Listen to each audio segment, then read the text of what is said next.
नमस्कार दोस्तों। Trade with professor इस यूट्यूब चैनल पे आपका हार्दिक स्वागत है।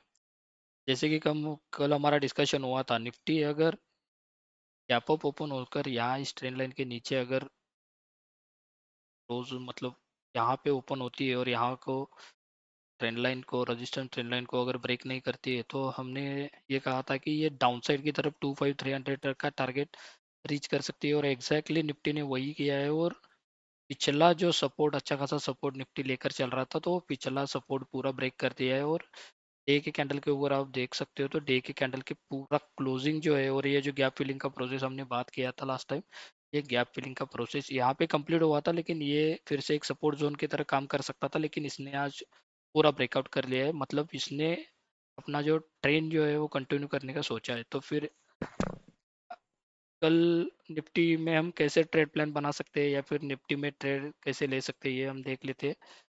अभी फिलहाल ये जो पुराने सब सपोर्ट से वो हम रिमूव कर देते हैं, ये रेजिस्टेंस ट्रेंड लाइन हम मार्क करके चलेंगे, क्योंकि ये हमारे लिए बहुत ही इंपॉर्टेंट काम कर रही है फिलहाल। तो अभी हमारे पास जो बचा है वो खाली एक ही है, एक सपोर्ट बचा हुआ है। ये जो सपोर्ट है वो अराउंड है 5060। ये हमारे लिए सपोर्ट बचा हुआ है। और एक 25155, ये एक अपने यहाँ पे एक अच्छी तरीके से सपोर्ट का काम कर सकता है ये लाइन। ये मैं कैसे आया, मैं आने वाले अगले वीडियो में बताऊंगा आपको। 5155 मैं एक बार लाइन मार्क करके रख देता हूँ। अगर निफ्टी ने इसके नीचे कल के ट्रेडिंग सेशन में पूरे दिन के बाद अगर इसके नीचे क्लोज दिया, तो ये समझ जाना कि निफ्टी ने अपना ट्रेंड ऑलरेडी रिवर्स कर लिया है, लेकिन यहाँ से थोड़ा बहुत अपसाइड जा सकता है और उसके बाद ये कंटिन्यू करके नीचे आने की ज़्यादा से ज़्यादा कोशिश करेगा। और नेक्स्ट मंथ निफ्टी अच्छा खासा इसके नीचे ट्रेड करना चालू कर देगा। तो फिर ये आपके यहाँ पे कुछ मार्क करके रखिएगा, 25155। इसके ऊपर नीचे 15-20 पॉइंट आप पकड़ के चलिए। ओके, कल हम ट्रेड प्लान कैसे बनाएंगे। ये एक हमारे लिए सपोर्ट का काम कर रहा है, मतलब ये पुराना सपोर्ट है। और ये अपने अभी जो लाइन है, ये हमारे लिए इम्पोर्टेंट क्यों है, क्योंकि यहाँ से ट्रेंड रिवर्सल के चांसेस हमें लग रहे हैं। तो फिर हम कैसे ट्रेड प्लान बनाएंगे, चलो हम जो डिस्कस केसेस कर लेते हैं वो एक बार कर लेंगे। जैसे कि फ्लैट ओपन होता है, फ्लैट मतलब इस कैंडल के यहाँ करीबन भीतर यहाँ पे कहीं पे भी ओपन होता है, तो यहाँ से निफ्टी अगेन ये रेजिस्टेंस ट्रेंड लाइन, अभी तो ये बार बार टच किया है, मतलब ये थोड़ा वीक होने के चांसेस हो गए हैं। लेकिन इसको अगर ऊपर की तरफ क्लोजिंग देगा और यहाँ पे कुछ रिटेस कैंडल बनाएगा, तब भी हम ऊपर के साइड के लिए देख सकते हैं।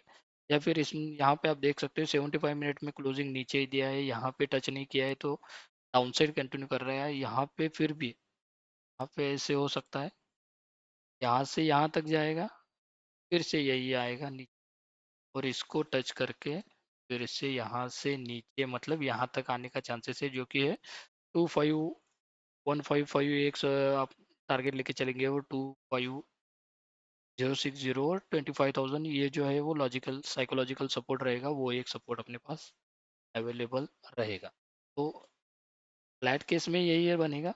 और अगर गैप डाउन केस में अगर यहाँ से नीचे अगर आता है, इस लाइन के नीचे अगर आता है, तो ये 101% 25,000 को टच करने का कोशिश करेगा। 25,000 के अराउंड यहाँ पे कुछ मिलता है, तो ये क्लोजिंग 25,155 के ऊपर देने का ज़्यादा से ज़्यादा कोशिश करेगा, ये थोड़ा आप समझ लेना। क्योंकि गैप डाउन के केस में मुझे तो ये लग रहा है कि 25,060 और 25,000 इसके बीच में अगर कहीं पे भी बुलिश सेटअप बनता है, तो बुलिश सेटअप के हिसाब से आप 25,155 के ऊपर के टारगेट के लिए आप एक बार यहाँ पे अपसाइड के लिए बैठ सकते हो। अगर ये कल क्लोजिंग इसके ऊपर देता है 25155, तो हमारे लिए अच्छा खासा अपॉर्चुनिटी रहेगा कि यहाँ से निफ्टी फिर से रिवर्सल होके अच्छा खासा अपसाइड की तरफ जाएगा। और ये 1000 पॉइंट का अपसाइड रहेगा, जो कि आने वाले हफ्ते में रहेगा, और उसके बाद वो अपना बजट का जो सेशन रहेगा वहाँ तक ये आने का चांसेस रहेगा। अगर सपोज मान लो कि गैप अप ओपन होता है, ये गैप अप ओपन होने में अगर यहाँ पे फिर से रेजिस्टेंस फेस करता है, तो क्या करना है आपको मालूम है।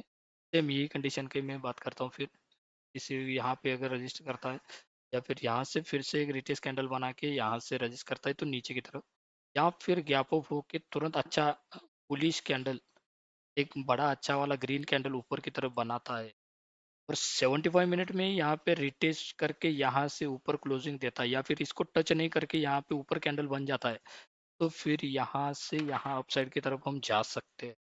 लेकिन इसको देखने के लिए हमें 75 मिनट देखना पड़ेगा। 75 मिनट में जो भी वर्कआउट होगा वही उसके लिए पॉसिबिलिटी ज़्यादा रहेगा कि वो अच्छा खासा इस पे वर्कआउट होगा। तो 15 मिनट में हम कैसे देख सकते हैं इसको? 15 मिनट में एक अच्छा खासा निफ्टी ने हैमर टाइप कैंडल बनाया है, लेकिन हैमर टाइप कैंडल बनाने के बाद उसको सपोर्टिंग कैंडल मिलना चाहिए, ये जब भी ऊपर की तरफ हो या फिर नीचे की। ये कैंडल आप मार्क करके रख सकते हो, इसका हाई और लो के बाद इसके ऊपर आप एक्शन प्लान बना सकते हो। अगर इसके हाई को ब्रेक करता है, तो हाई को ब्रेक करता है तो यहाँ से आप और दो कैंडल वेट करके यहाँ से फिर ऊपर की तरफ जो भी इतना यहाँ से यहाँ तक का टारगेट आप, ये ट्रेंड लाइन का टारगेट पहला आप मान के चलिए, उसके बाद ऊपर का टारगेट हम सोचेंगे। फिलहाल तो ऐसे दिख रहा है। और डाउन ट्रेंड कंटिन्यू मतलब क्या है? डाउन ट्रेंड तो पूरा यहाँ से हम बात कर रहे थे वहाँ से तो कंटिन्यू है। अगर वहाँ से कुछ नीचे आने का कोशिश ज़्यादा कर रहा है तो यहाँ से नीचे बहुत आ सकता है, तो 25,000 तक है वो। ऑलमोस्ट उसने 25,300 कंप्लीट किया है और 25,000 के टारगेट के लिए अभी जा सकता है वो। वहाँ पे हमारा एक सपोर्ट भी बना हुआ है 25,060 और अब 25,000 का साइकोलॉजिकल। ये दो तरीके से यहाँ पे काम कर सकता है, लेकिन इस यहाँ पे ट्रेड लेने से पहले हमें बुलिश कैंडल फॉर्मेशन का यहाँ पे वेट करना है। और यहाँ पे एक पिन बार बनाया है ये, लेकिन 15 मिनट, लास्ट 15 मिनट का है, जो कि ये जो ट्रेंड इसमें यहाँ पे जो बायर्स बैठे हुए हैं उनको एक अच्छा खासा थोड़ा सा मूवमेंट के लिए यहाँ पे बनाए। ये हमारे लिए ज़्यादा इंपॉर्टेंट नहीं बनेगा, लेकिन ये अगर वर्कआउट होता है तो अच्छा खासा वर्कआउट हो सकता है। तो फिर यहाँ पे क्लोज देखना है और उसके बाद दो कैंडल के बाद, मतलब कल के मार्केट ओपनिंग के बाद हम 30 मिनट के बाद ही ट्रेड एक्शन प्लान बनाएंगे, अदरवाइज नहीं बनाएंगे। Thank you for watching the video. अगर हमारा वीडियो आपको अच्छा लग रहा है तो प्लीज़ लाइक कीजिए, शेयर कीजिए हमारे चैनल को और सब्सक्राइब भी कीजिए। Thank you.